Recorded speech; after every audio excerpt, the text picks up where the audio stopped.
हाँ, ये मुमकिन है. लेखिका डॉक्टर तरु जिंदल. वाचक स्वर डॉक्टर अदिती कायमेघ. बॉम्बे टू बिहार.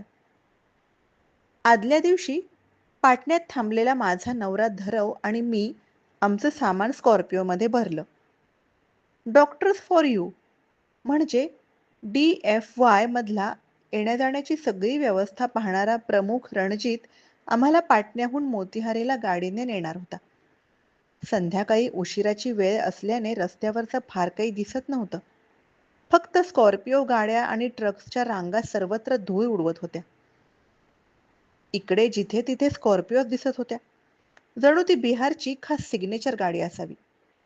रस्ताभर आम्ही गाडीत उडत, हलत, गचके खात होतो. प्रत्येक अरुंद रस्त्यावर चालक आपली लेन सोडून पुढे जायला बघत होते आणि सगळे वाहन चालवणारे एकदमच गर्दी करत होते. त्यामुळे दर काही किलोमीटर नंतर आम्हाला ट्रॅफिक जाम लागत होते. महामार्गावर दिवे नव्हते आणि त्यांच्या दुतर्फा गवताची छपरं असलेल्या झोपड्या होत्या. त्यातल्या बऱ्याचशा झोपड्यांमध्ये वीज नव्हती. रणजित, इथली सगळी खेडी अशीच दिसतात का? मी विचारलं. मॅम, तुम्ही कधीच कोणत्या खेड्यात राहिल्या नाहीयेत का? खरं तर नाही. या झोपड्यांमधलं आयुष्य कसं असतं ते मला एक दिवस जाणून घ्यायचंय. आम्ही रात्री उशिरा मोतीहारीला पोहोचलो. नेपाळच्या सीमेजवळ असलेल्या चंपारण या बिहारच्या सर्वात उत्तरेकडच्या जिल्ह्यातल्या पूर्व भागातलं हे जिल्हा मुख्यालय होतं. मला बिहारची काहीही पार्श्वभूमी माहीत नव्हती. त्यामुळे मुंबईत असताना मी गुगलवर मोतीहारी आणि चंपारण हे शब्द शोधले होते. गांधीजींचा पहिला नीळ सत्याग्रह या ठिकाणी झाला अशी माहिती मला विकिपीडियावर मिळाली होती. इतिहासाच्या पुस्तकात त्याबद्दल वाचलेलं मला आठवलं. मोतीहारी जरी माझ्यासाठी पूर्णपणे परक अज्ञात होतं, तरी ब्रिटिशांविरोधातल्या बापूंच्या पहिल्या अहिंसक आंदोलनाची ती भूमी आहे, हा माहितीचा धागा मला त्यावेळी पुरेसा वाटला. या जिल्हा रुग्णालयात अनन्या नामक प्रकल्पांतर्गत पुढच्या 3 महिन्यांकरता प्रशिक्षक म्हणून माझी नियुक्ती झाली होती. तिथल्या डॉक्टरांना सिझेरियन शस्त्रक्रियेची अधिक चांगली तंत्र शिकवणं, तसंच बालजन्मासंबंधीची इतर अत्यावश्यक कौशल्य शिकवणं आणि त्यांना आत्मविश्वास वाटेपर्यंत सहाय्य करणं असं माझ्या कामाचं स्वरूप होतं. अधिकृतपणे जरी असा विशिष्ट आदेश मला दिला असला, तरी खरं तर अधिक व्यापक हेतू हा होता, की अशा प्रकारच्या सरकारी रुग्णालयांमधल्या प्रसूती केंद्रामधल्या व्यवस्थेत नक्की कशामुळे आणि काय अडचणी येत आहेत ते पाहणं आणि मग त्यानुसार तिथे प्रसूतीसाठी किंवा कुटुंब नियोजनासाठी येणाऱ्या बायकांना पुरवल्या जाणाऱ्या सेवेच्या गुणवत्तेमध्ये सुधारणा करणं. हा प्रकल्प केअर इंडिया नावाच्या स्वयंसेवी संस्थेने सुरू केला होता. बिल अँड मेलिंडा गेट्स फाउंडेशनच्या मदतीने त्यांनी 2011 साली बिहारच्या 8 जिल्ह्यांमध्ये सुरुवात केली होती. बिहारमधील कौटुंबिक स्वास्थ्याची परिस्थिती सुधारण्याकरिता सरकारला मदत करायची असा यामागचा मूळ हेतू होता. बदल घडवण्यासाठी आतुर असलेल्या नितीश कुमारांच्या सरकारने याला पूर्ण पाठिंबा दिला होता.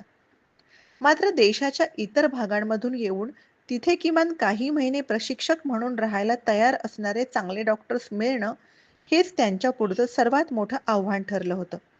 याचं कारण होतं लोकांच्या मनात तयार झालेली बिहारबद्दलची प्रतिमा.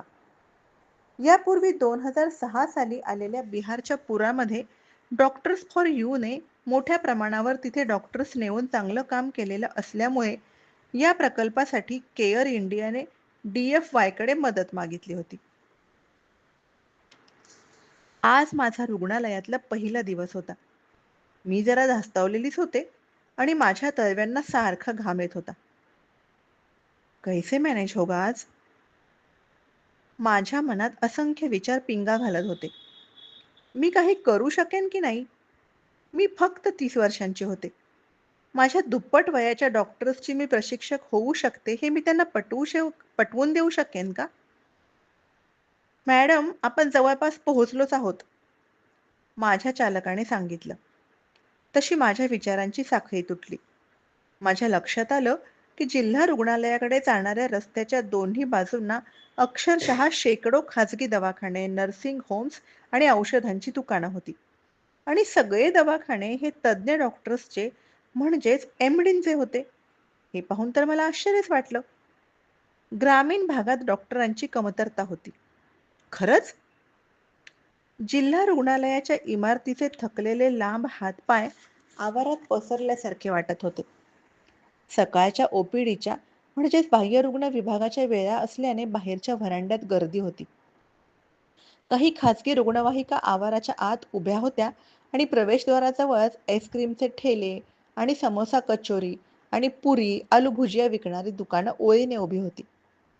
रणजित मला थेट जिल्हा रुग्णालयाचे डीएस म्हणजे डेप्युटी सुपरिटेंडंटना भेटायला घेऊन गेला आणि मी माझी ओळख करून दिली. त्यांनी काही न बोलता मान डोलावली. त्यांच्या मितभाषी स्वभावाचंच प्रतिबिंब जणू त्यांच्या ऑफिसात पडलेलं होतं. कारण तिथे फक्त 2च गरजेच्या वस्तू होत्या. एक टेबल आणि काही खुर्च्या. टेबलावर कोणत्याच फायली किंवा कसलेही कामाचे कागद दिसत नव्हते. त्यांच्या पदाच्या जबाबदाऱ्या पाहता ही गोष्ट मला जरा विचित्रच वाटली. आमच्यातली अवघडलेली लांबलचक शांतता एकदाची भंग करत ते म्हणाले, "तुम्ही एच.एम. ना भेटा." "सॉरी सर, पण एच.एम. म्हणजे?" "Hospital manager." "ओह अच्छा, धन्यवाद." इकडच्या सगळ्या शॉर्ट फॉर्म्सची मला सवय करून घ्यावी लागणार होती. विजय झा नावाचे 40शीचे गृहस्थ एच.एम. होते. जाड जाड मिशा आणि मेहंदीने लालसर झालेल्या केसांचे हे गृहस्थ वागायला बोलायला चांगले होते. एका पेरिफेरल हेल्थ सेंटर म्हणजे PHC मध्ये त्यांनी पूर्वी केलेल्या चांगल्या कामाची आणि त्यांना मिळालेल्या यशाची माहिती मला आधीच देण्यात आली होती. विजय झांच्या व्यक्तिमत्वात आत्मविश्वास आणि कोणताही फालतूपणा खपवून न घेण्याची वृत्ती दिसत होती.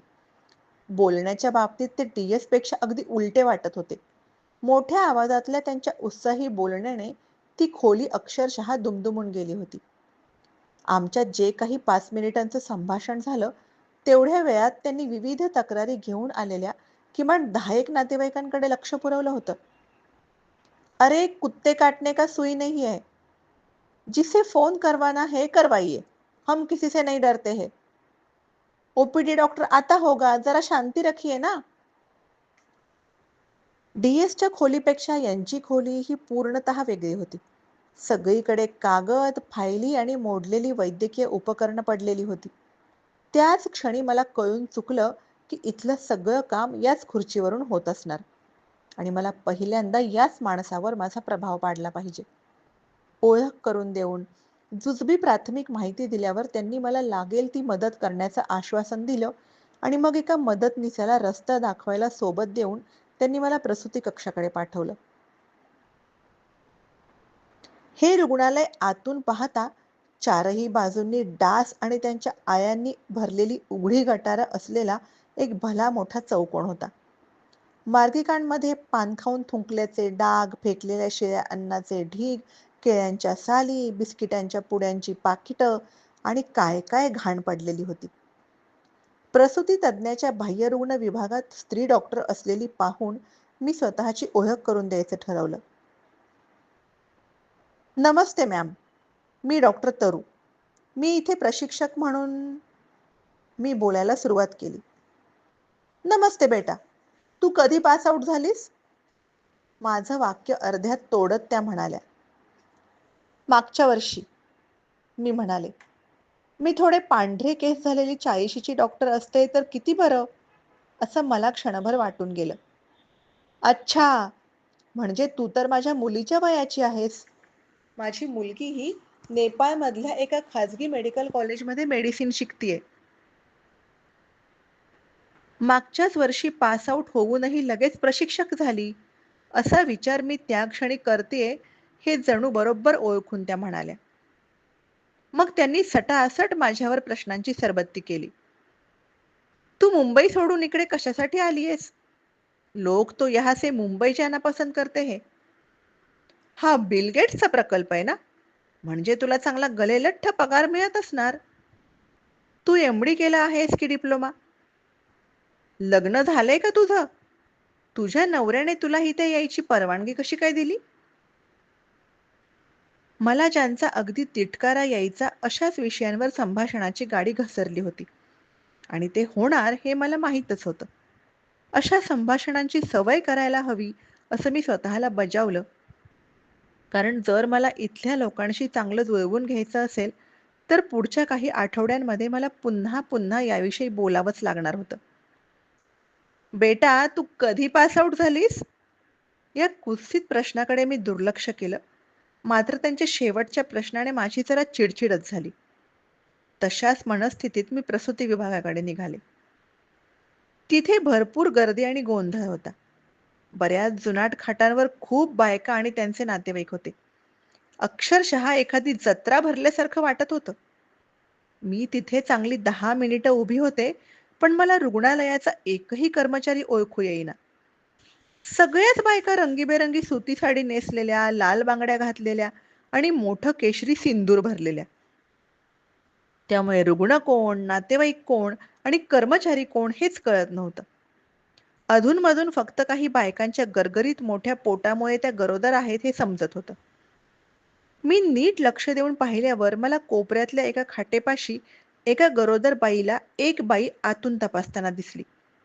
कोणाला या दोघी दिसू नयेत म्हणून एक नातेवाईक ब्लँकेट घेऊन त्यांना झाकायचा प्रयत्न करत होती. त्या गर्दीतून कशीबशी वाट काढत मी एका लहानशा पॅसेजमध्ये पोहोचले. तिथून पलीकडे दुसरी एक खोली होती. त्या दारावरची प्रसूती कक्ष ही अक्षरं अगदी फिकट झाली होती. त्या कक्षाच्या दारातच बसून एक बाई लघवी करत होती. प्रतिक्षिप्त क्रियेने मी झटकन मान फिरवली, पण माझ्या अचानक येण्याने तिला मात्र काहीच वाटलं नाही. इतकंच काय, तिथं कोणीतरी मलविसर्जनही करून ठेवलेलं दिसत होतं. इथली स्वच्छतागृह कुठे आहेत? माझ्या ज्ञानेंद्रियांवर अचानक आलेल्या या सगळ्या भाराने मी बधिरल्यासारखीच झाले होते.